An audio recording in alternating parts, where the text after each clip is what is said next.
বৈশাখ জ্যৈষ্ঠ মাসের প্রচণ্ড গরমের মধ্যে আমের আচার খেতে কার না ভালো লাগে। কিন্তু আমের আচার তৈরি করা কত ঝামেলার।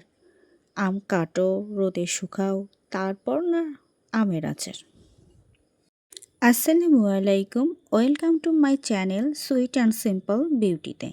আজকে আপনাদের জন্য নিয়ে এসেছি এমন একটি আমের আচারের রেসিপি। রোদে দিতে হবে না, শুকাতে হবে না, কিন্তু বছর ধরে সংরক্ষণ করতে পারবেন এই আচারটি। ভিডিওটি ভালো লাগলে চ্যানেলটির নামের পাশে থাকা সাবস্ক্রাইব বাটনে ক্লিক করে পাশে থাকা বেল আইকনটি বাজিয়ে দিন। এতে করে আমি যখনই কোনো রেসিপি নিয়ে হাজির হব আপনার কাছে সঙ্গে সঙ্গে নোটিফিকেশন চলে যাবে। প্রথমে আমি কিছু কাঁচা আম নিয়েছি। এই আমগুলো আমার গিফটের পাওয়া, আমার স্টুডেন্ট আমাকে গিফট করেছে। এই আমগুলোকে আমি ছিলিয়ে এইভাবে কেটে নিয়েছি। তারপর ভালো করে পানি দিয়ে ধুয়ে এর মধ্যে আমি 1 কাপ পরিমাণ চিনি এবং এর সাথে 1 কাপ পরিমাণ পানি মিশিয়ে দেব।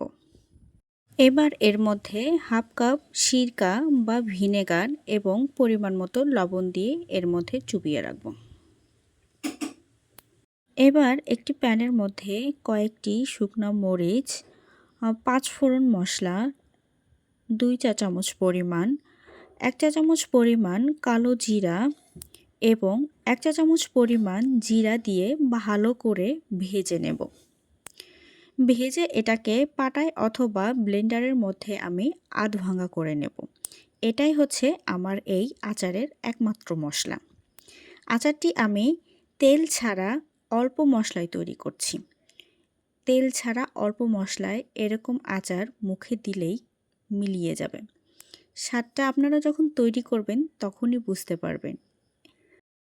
আর সিরকা বা ভিনেগার দেওয়ার কারণে এটি অনেক দিন পর্যন্ত আপনি নর্মাল টেম্পারেচারেই সংরক্ষণ করতে পারবেন।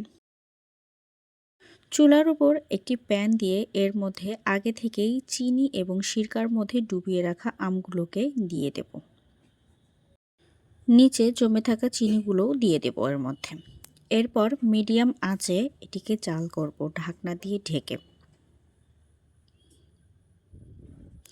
ঢাকনা দিয়ে ঢেকে কিছুক্ষণ জাল করার পর ঢাকনা খুলে এর মধ্যে আমি 1/2 চা চামচ পরিমাণ হলুদের গুঁড়া এবং 1/2 চা চামচ পরিমাণ মরিচের গুঁড়া দিয়ে দেব। বেশি দেওয়া যাবে না, দিলে আচারের রঙটা নষ্ট হয়ে যাবে, অন্যরকম দেখাবে। এরপর আমি একটু নেড়ে চেড়ে আবারও কিছুক্ষণের জন্য জাল দেব। আমগুলো থেকে অনেকটা পরিমাণ পানি বের হয়ে এসেছে।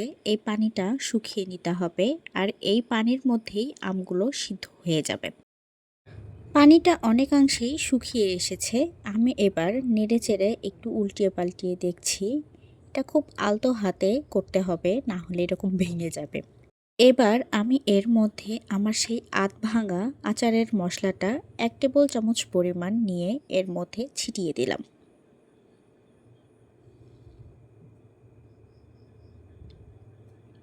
মশলাটা ভালো করে যেন আচারের মধ্যে ঢুকে যায় এজন্য নেড়ে চেড়ে নিচ্ছি। আমার আচার একদম হয়ে এসেছে, এই তো একদম প্রায় রেডি। এখন আমি এই আচারটাকে একটু একটু করে নামিয়ে নেব আর চুলার আঁচটাও বন্ধ করে দেব। এত মজার একটা আচার, না তেল আছে, না এর মধ্যে অতিরিক্ত মশলা আছে, আর না রোদে দেওয়ার ঝামেলা আছে। তারপরেও মুখে দিলেই একদম মোমের মতো মিলিয়ে যাবে, আর সংরক্ষণ করতেও পারবেন অনেক দিন যাবত ধরে। তেল মশলা এবং রোদের ঝামেলাবিহীন আমের আচার পরিবেশনের জন্য একদম রেডি। কাঁচা আমের সময় চলে যাচ্ছে, এর মধ্যে একদিন হলেও একটু ট্রাই করে দেখবেন। এত মজার একটি আচার, আর এর তৈরি করার পদ্ধতিও অনেকটাই সহজ। আর যাবার আগে ভিডিওতে লাইক, কমেন্ট এবং শেয়ার করতে ভুলবেন না কিন্তু। আপনাদের লাইক, কমেন্ট এবং শেয়ার আমাকে উৎসাহিত করে নতুন নতুন রেসিপি তৈরি করতে। ধন্যবাদ সবাইকে।